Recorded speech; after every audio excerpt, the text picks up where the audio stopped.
I love the first tulips of spring. Planted in the chill of autumn, they rest and resist through long freezing winters, even under snow. And then they burst forth, affirming rebirth and hope.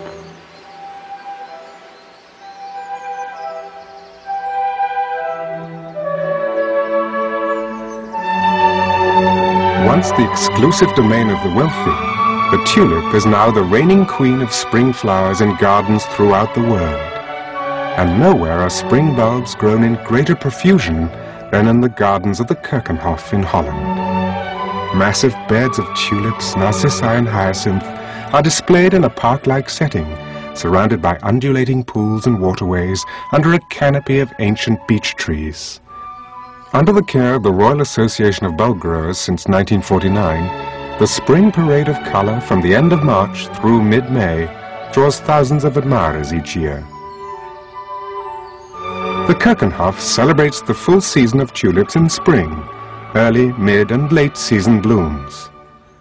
In 1654, the first horticultural monograph ever published stated, "As the diamond dominates other stones, as the sun dominates the stars, so does the tulip dominate all other spring flowers." Tulips are exquisitely simple flowers. They bring a sense of innocence to a garden. Their gay, clear colors are full of cheer, and they have a way of making even a formal garden friendly. Some of the rarest are here at the Keukenhof. Parrot tulips always amuse me, because they look like just that, parrots.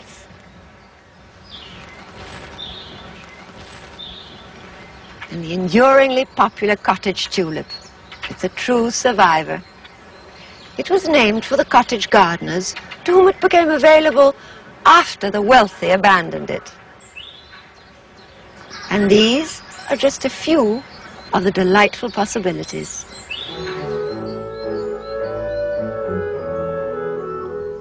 In its own subtle way, each tulip suggests, beyond its beauty of the moment, the individual tastes of a given time, by its name, its shape, its color, or class.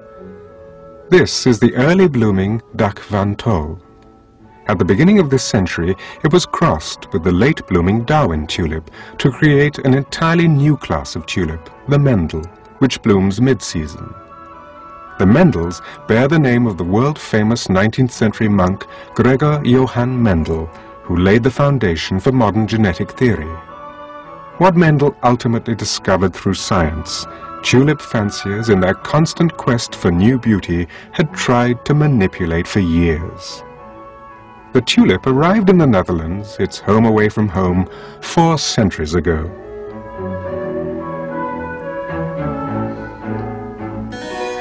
The story begins with one man, Carolus Clusius. In the late 16th century, Clusius came to Holland to curate the new botanical garden in Leiden. He brought and planted seeds of the tulipan, which he had received from Constantinople. Clusius's study and cultivation of the tulip caused a sensation across all of Holland. Before, the tulip was virtually unknown in Western Europe, though it had long been admired in Turkey. The powerful Ottoman Sultan Suleiman so loved the tulip that he made it the official flower of his court. The 6-pointed petals of this cultivar, Kaufmanniana regal, is reminiscent of the shape of the tulips cultivated by the Turks. In Europe, the humanist revival of learning and advancement of science led to the laying out of botanical gardens and the publication of books about plants. New flowers from the colonies were eagerly accepted by the cultured population, who were always ravenous for new beauty. The 17th century was a golden age for Holland, which was basking in the riches garnered from trade with its colonies. A new and wealthy merchant class emerged. Their stately residences rose along the canals of Amsterdam, and featured gardens where these rare and exotic new flowers from Turkey could be displayed. To these rich merchants, the tulip became a symbol of affluence that distinguished them from their inferiors.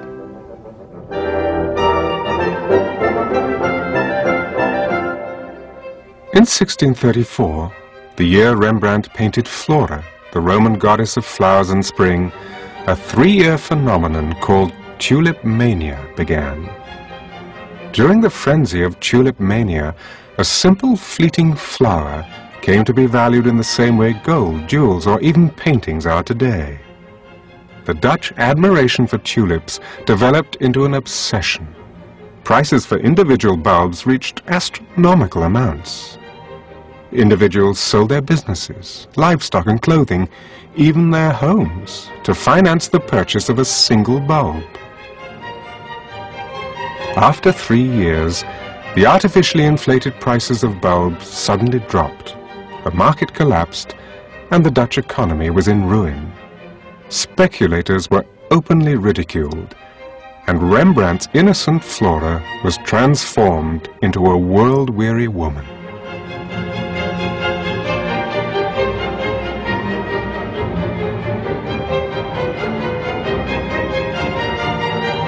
It is sometimes difficult to realize that the simple tulip was the centerpiece of a complex cultural phenomena, a coming together of empire, horticultural discovery, commerce, and the arts.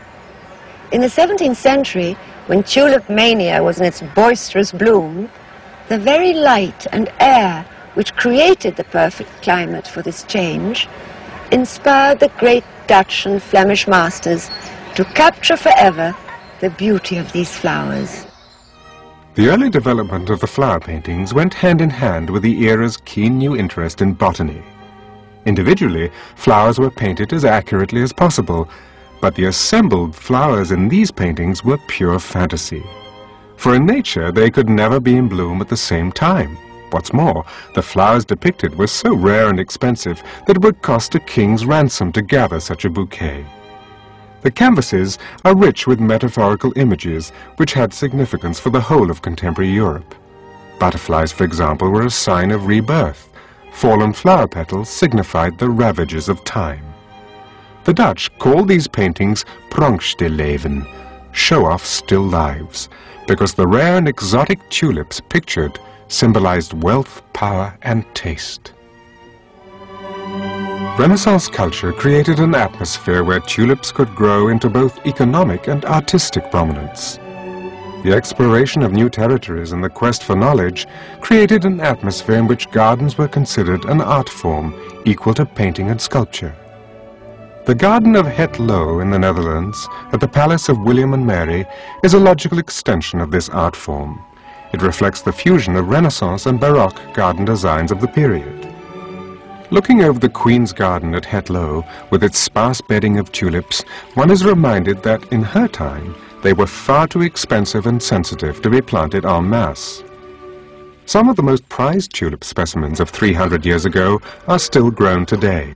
These are broken tulips, tulips whose monochromatic color is interrupted by stripes, spots, and swaths of different colors. Early cultivators learned that such color breaks could not be passed along via seeds. One had to go through the involved task of multiplying individual bulbs to perpetuate the break. It was not until 1926 that scientists finally understood the reason for the breaks. A virus invades the cells of the tulip, creating a variation in the color of the flower. The breaks in the Prince Carnival tulip from the 1930s are a wonderful illustration of this, with their red flame pattern bursting through what was once obviously a simple yellow tulip.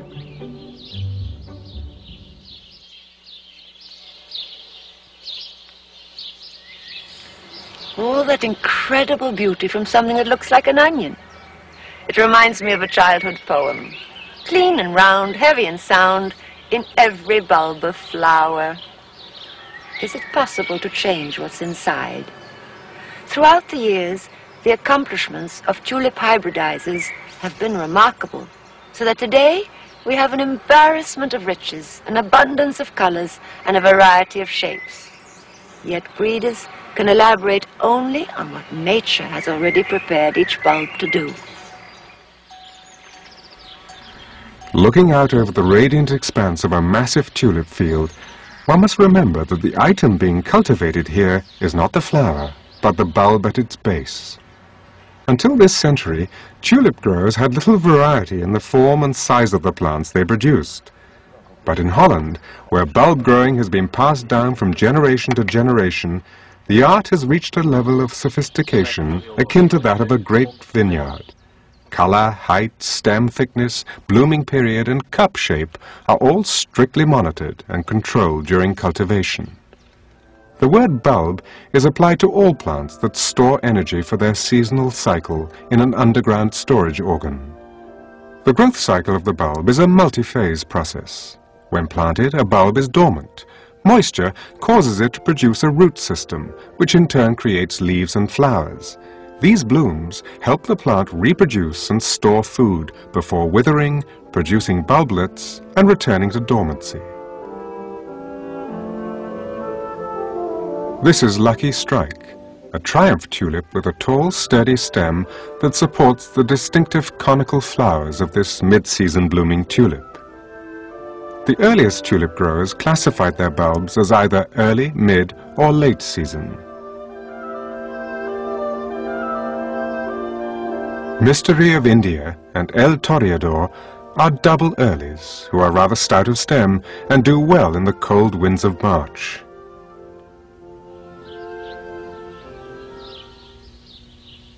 Fringed beauty to some, fringed beastly to others. Tulips with fringed or laciniate petals have developed spontaneously as mutations or sports. All are in the parrot race of tulips. Many of the species or wild tulips so popular with gardeners today were actually reintroduced to cultivation in the 19th century. Specific flowers are a bit like fashions, falling in and out of favor over the years. The parade of tulips through spring, earlies, singles, lates, doubles, are part of a symphony of spring bulbs.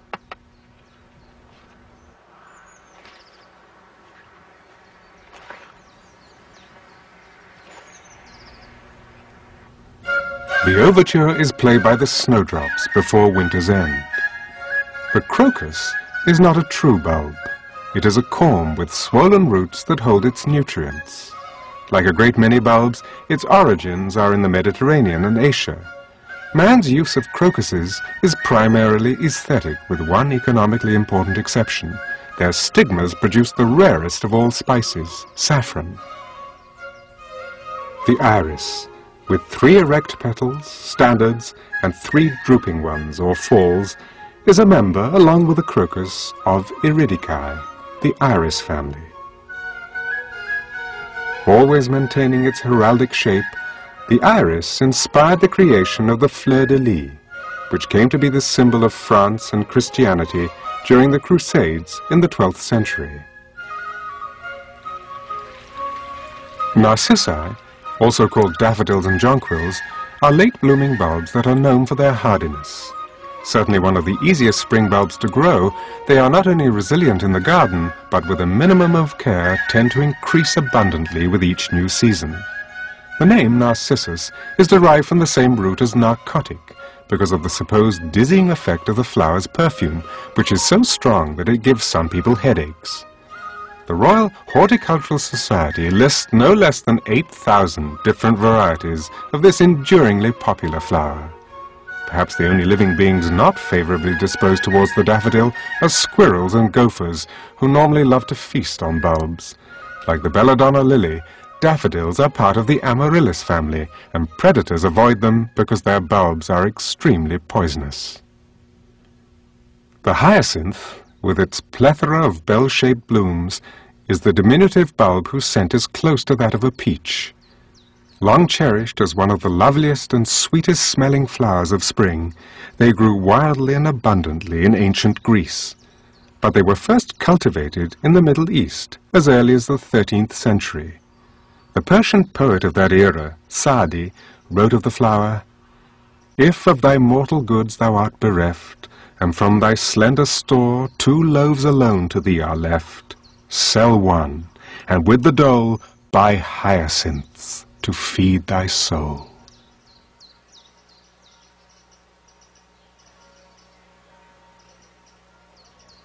The blue grape hyacinth, or muscari, is a bulb that is frequently utilized as an underbedding flower because of its relatively short height. But imaginative gardeners, particularly at the Keukenhof, realized the potential visual power of these tiny blue sweetly scented blossoms. When planted in mass beddings, the impact of their deep blue color is staggering. At the Keukenhof, these carpets of blue muscari lead the eye of the visitor from one grouping of tulips to another, almost as if one were traveling on a river of flower petals. Bulbs and their sparkling flowers are nature's gift, but it is people who create their environment, shaping the earth, choosing the colors, planting the trees, and putting bulbs in the ground to wait for their beauty to emerge. Planted in the fall, bulbs have the ability to fit readily into almost any tableau, be it next to a canal, dotting an embankment, or lining a city street. Their cheery, upright exuberance as they stretch toward the sun gives them a familiar, almost comforting appearance. Easily fitting into the fabric of our day-to-day lives, they are a welcome aspect of spring.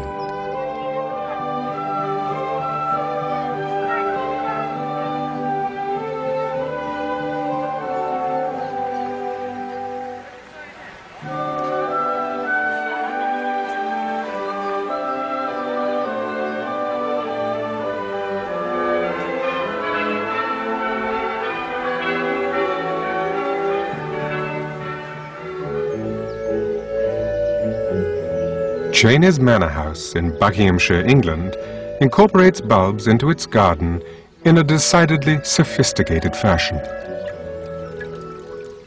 These Angelique tulips are double late ones that are distinguished from early tulips by their compact flowers and their height, oftentimes as tall as 24 inches.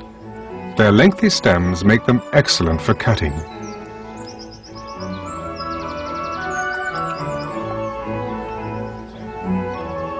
In its planting of bulbs, Cheney's takes advantage of the different blooming periods of the flowers, so that its spring border effect is perpetuated for the duration of the season.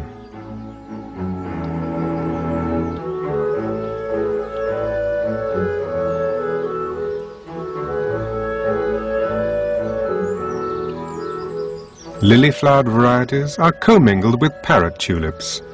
Old-time favorites find themselves in a close proximity to newer examples of breeding.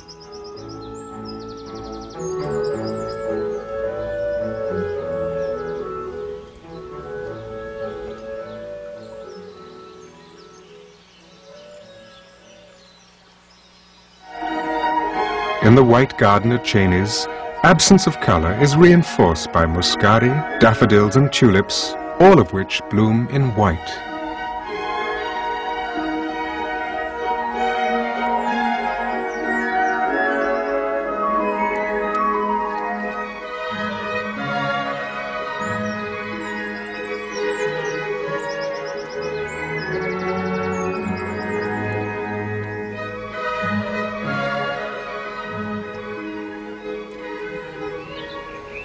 Lily-flowered tulips are distinguished by their long, narrow, outward-curving, rather delicate pointed petals.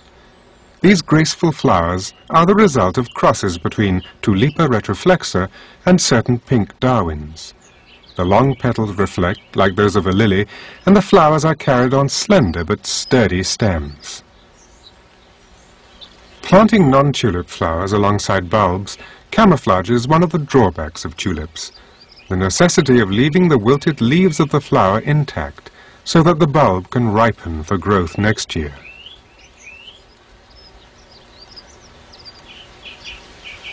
At Garsington Manor near Oxford, different compartments are used to combine the natural with the formal, so that during all 4 seasons the garden's beauty is maintained. Fritillaria imperialis, crown imperials, are taller and showier in spring beds than the loftiest and most brightly colored tulips.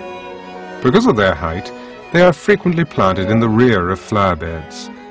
But Fritz are planted for show, not scent, which is another reason why they find themselves in the back of flower beds, as their perfume smells something like a skunk.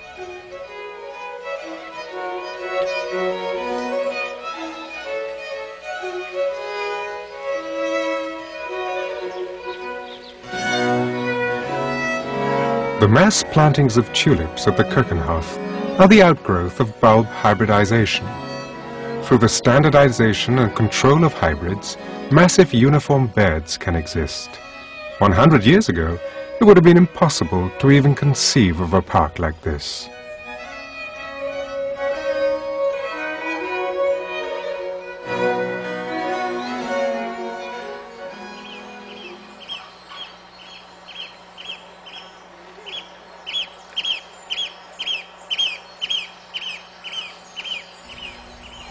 These are Darwin hybrid tulips.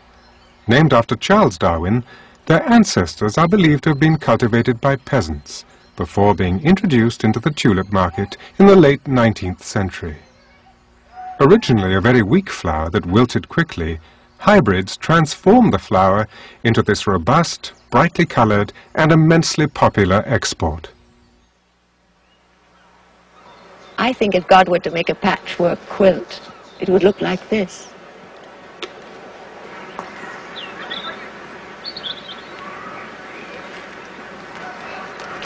Yet for me, the most beautiful is still nature's way.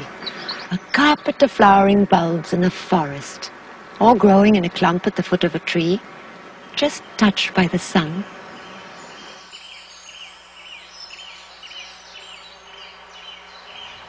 There are times when the manicured, well-scrubbed face of the garden seems forced and contrived, and one pines for the unruly, organic environs where trees and flowers grow according to their own wills. It's important to visit such places, no matter how small they may be, so that one can reacquaint oneself with the goddess Flora and hope to understand something of her grand unpredictability.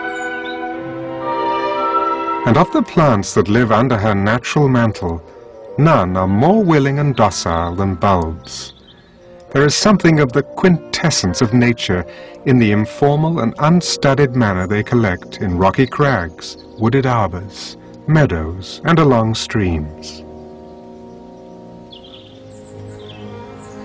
But in a broader sense, it is our rediscovery of a familiar flower in its natural setting that allows one to put the world in perspective, enabling us to reform our thoughts in a new and inspiring way. The great English poet John Keats wrote, "I have seen foreign flowers in hothouses of the most beautiful nature, but I do not care a straw for them. The simple flowers of our spring is what I want to see again."